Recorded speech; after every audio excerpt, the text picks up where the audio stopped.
Olá, amigos da CMS, eu sou Elaine Cortez, sou diretora de desenvolvimento corporativo e eu estou aqui para mais um Open to Talk, onde nós vamos falar com mais uma liderança no mercado, no segmento de tecnologia. Eu estou aqui com o CEO da Pontaltec, Carlos Secron. Eu queria que você contasse um pouquinho para nós como é que foi a história da Pontal, que virou Pontaltec, e como que você está planejando aí os próximos passos da empresa, ou seja, de onde vocês vieram e onde vocês querem chegar. A gente tem uma história bem bacana. Apesar da Pontal já existir há muitos anos, a gente abriu uma vertical digital desde 2015. Então, de lá para cá, a gente vem se desenvolvendo bastante, a gente sempre foi muito focado em canais, em SMS, e de mais ou menos um ano para cá, a gente vem se desenvolvendo também em soluções mais completas, de valor agregado, abrimos outros canais também. Então, esse ano foi um ano de bastante transformação para a gente, muito positiva. Nós trouxemos vários profissionais de nome de mercado, mudamos a nossa estrutura hierárquica, dividimos todos os nossos produtos, fizemos um trabalho bacana, mudamos nossa identidade visual, inauguramos nossa nova sede de 1.000 metros quadrados, que é onde a gente está aqui hoje. E temos uma ambição bastante grande para esse ano, e para o ano de 2020. Esse ano a gente pretende crescer acima dos 80%, tudo indica que a gente vai conseguir bater nossas metas. E para o ano seguinte, se Deus quiser, a gente pretende trabalhar com uma casa mínima aí de 50% em relação a esse ano. Quando a gente fala da área de tecnologia, hoje a gente fala praticamente de inteligência de relacionamento, né? Falar de relacionamento hoje é base para os segmentos com os quais a gente trabalha, não só no segmento financeiro, mas qualquer tipo de canal hoje que faça a relação entre uma empresa e o seu consumidor, o seu cliente. E acho que nesse ponto tecnologia é fundamental como meio, né? Falar com os vários tipos de público, ainda superar as expectativas do cliente em relação à experiência que você tem que prover. Como é que você enxerga isso e o papel da tecnologia e da sua empresa dentro desse complexo contexto de agradar todo mundo e nessa grande rede e perfis diferentes de consumidores que a gente tem hoje em dia?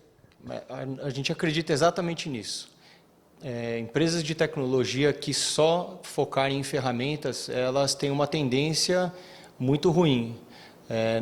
Nossa troca de posicionamento esse ano foi justamente para prover, o nosso propósito é exatamente esse, prover experiências completas que conectem empresas, pessoas e tecnologias.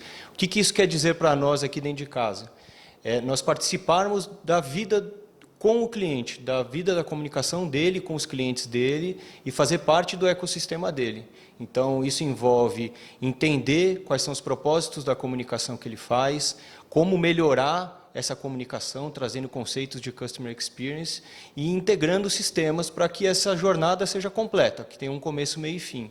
Então, hoje a gente fornece ferramentas, fornece soluções e fornece serviço para agregar esse valor e fazer com que essa experiência seja realmente bastante completa. Dentro do perfil de soluções de vocês, eu vejo que tem desde a carta ao bot, né? Então, eu acho que você acaba complementando, quando você fala de solução multicanal, você está pensando nesses vários perfis, inclusive no cara que não gosta de tecnologia e que tem avesso a isso. Minha mãe, por exemplo, tem medo de caixa eletrônico.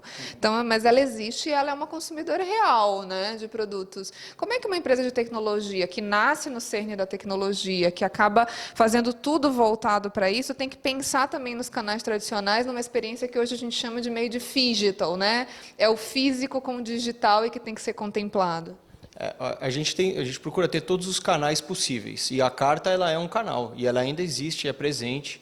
Tem muito perfil de cliente que prefere receber as suas cartas, suas faturas pelo meio físico, e a nossa ideia de ter todos os canais é justamente para poder atender o cliente com tudo que ele precisar. Alguns destes canais a gente considera complementares, como é o caso da carta física, outros são um foco, como são os principais meios digitais. Aqui dentro a gente olha canais como uma linha de produtos, as plataformas como outra linha de produtos, e o nosso foco agora é em prover as soluções completas.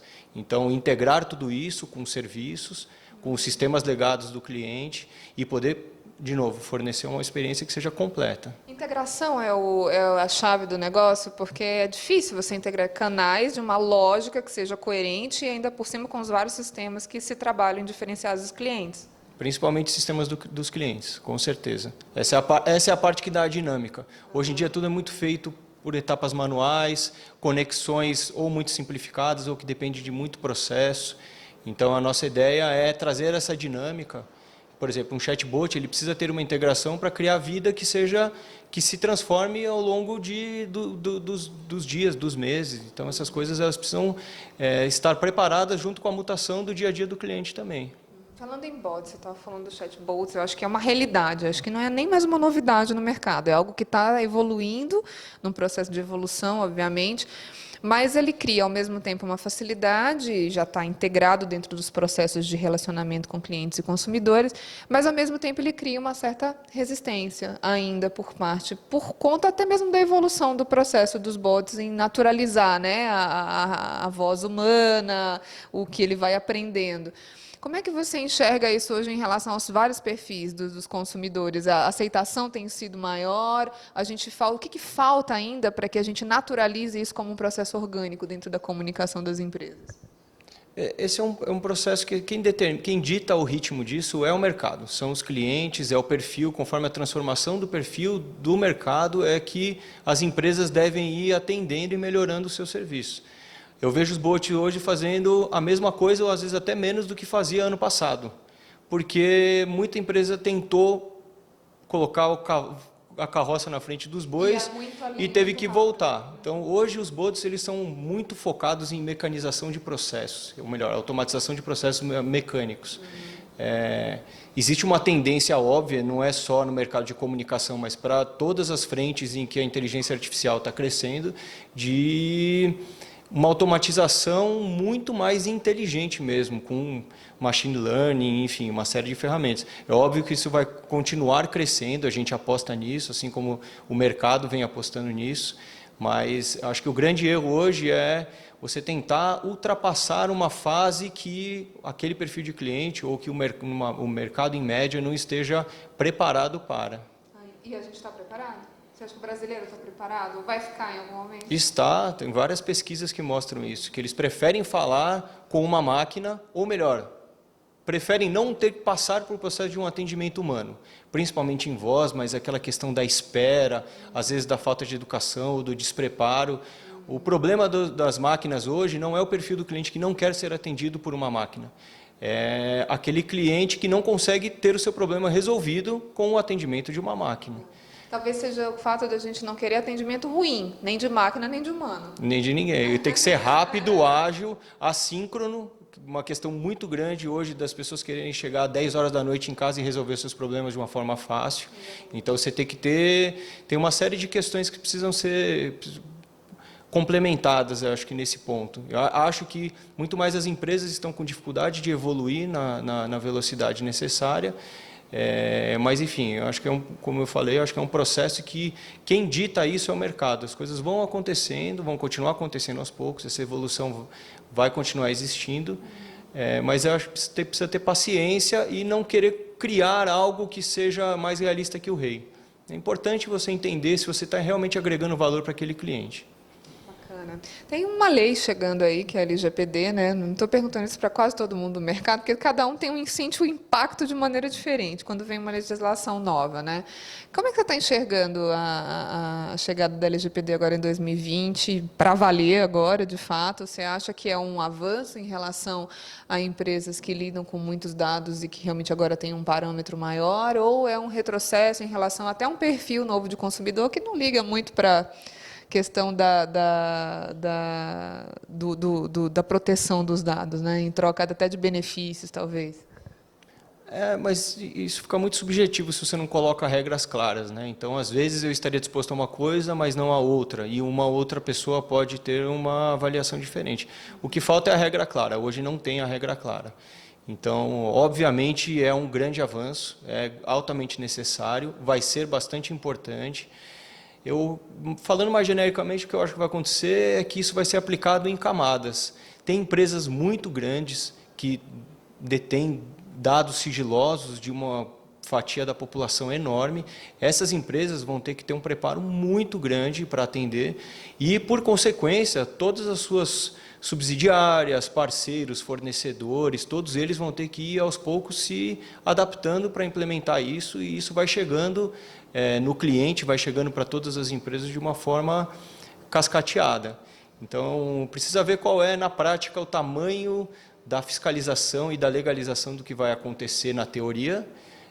Esse é um ponto. E outro, o quanto tempo vai demorar para que o mercado inteiro realmente precise se adaptar. Mas acho que um primeiro passo fundamental vai acontecer no mundo inteiro, já acontece em vários países desenvolvidos e a gente está passando por isso agora. Perfeito. Uma das soluções que vocês provêm também, vocês entraram na área de meio de pagamento, né? Esse é um processo até que a gente tem lidado bastante. A gente criou aí, teve um evento esse ano voltado para a cadeia de meio de pagamento, que a gente entende que até no ciclo do crédito, o meio de pagamento acabou influenciando e impactando como nunca antes, né? Acho que ele acaba impactando hoje em dia no ciclo do crédito, no varejo, no processo de compra e de tomada de decisão do consumo, inclusive. Ele é uma ponta importante. Como é que você está avaliando aí a chegada desses novos canais, esses meios de pagamento numa sociedade do consumo como a brasileira, que ainda está muito focada ainda no dinheiro, bem diferente da China, por exemplo, que também tão desbancarizada quanto a brasileira, quase nos mesmos índices, mas que adaptou aí processos como QR Code de maneira muito orgânica, muito usual, e ainda para o brasileiro, alguns meios de pagamento, como os wearables, o próprio QR Code, ainda não são completamente naturalizados, né, para ele. Tem um processo de transformação como um todo muito grande que está acontecendo e vai continuar acontecendo, inclusive meios de pagamentos que vão ter cada vez menos relacionamento direto, indireto, sim, inclusive de uma forma controlada pelo governo, pela Comissão de Valores Mobiliários, mas de você ter contas digitais mesmo e que você faça seus pagamentos e a gestão das suas carteiras digitais de uma forma cada vez menos intervencionista. Então, nosso mercado especificamente, a gente tem uma etapa a passar que ainda está bastante longe disso. Muito difícil você enxergar algum lugar que aceite um parcelamento por cartão de crédito por um pagamento de uma dívida, por exemplo. Então, acho que tem um trabalho para acontecer. O boleto bancário ainda me parece uma forma muito arcaica de você fazer controle e pagamento, principalmente quando você tem que fazer uma gestão disso num parcelamento muito longo, em muitos meses. Então, assim, eu acho que tem bastante espaço para essa evolução. Obviamente, esse é um crescimento que vai acontecer em várias instâncias, em empresas diferentes, mercados diferentes. Algumas gigantes estão trazendo métodos diferentes, algumas criando até sua própria moeda. Então, é um negócio bacana de ver, difícil de dizer como vai terminar, mas o que é claro é que alguns métodos de pagamento que existem hoje têm uma tendência natural de simplesmente morrer. O que você, então, você que é um cara de tecnologia, se você tivesse que apontar aí nos próximos 5 anos as principais tendências para quem lida com relacionamento com o consumidor, com o cliente, para os próximos anos, o que você apontaria? Sei lá, 3, 5 tendências que todo mundo tem que ficar de olho e que vai ser o futuro desse mercado. Acho que atendimento digital totalmente.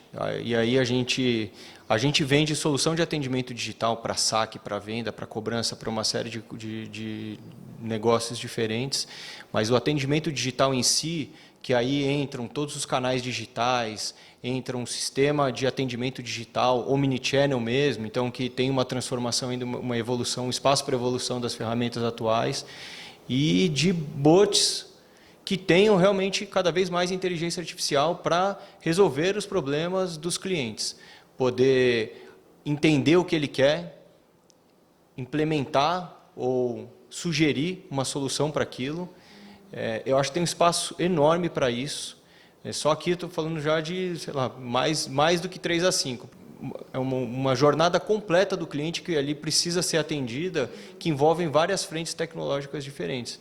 Mas, assim, existe uma tendência natural de tudo que for físico morrer para esse tipo de modelo e da telefonia tradicional, como a gente conhece também. Ou virar híbrido? Porque a gente tem essa discussão, existe, né? Vai morrer, vai a discussão do papel. Vai morrer, não vai morrer, ou vai ficar ali, vai conviver. Como que você entende?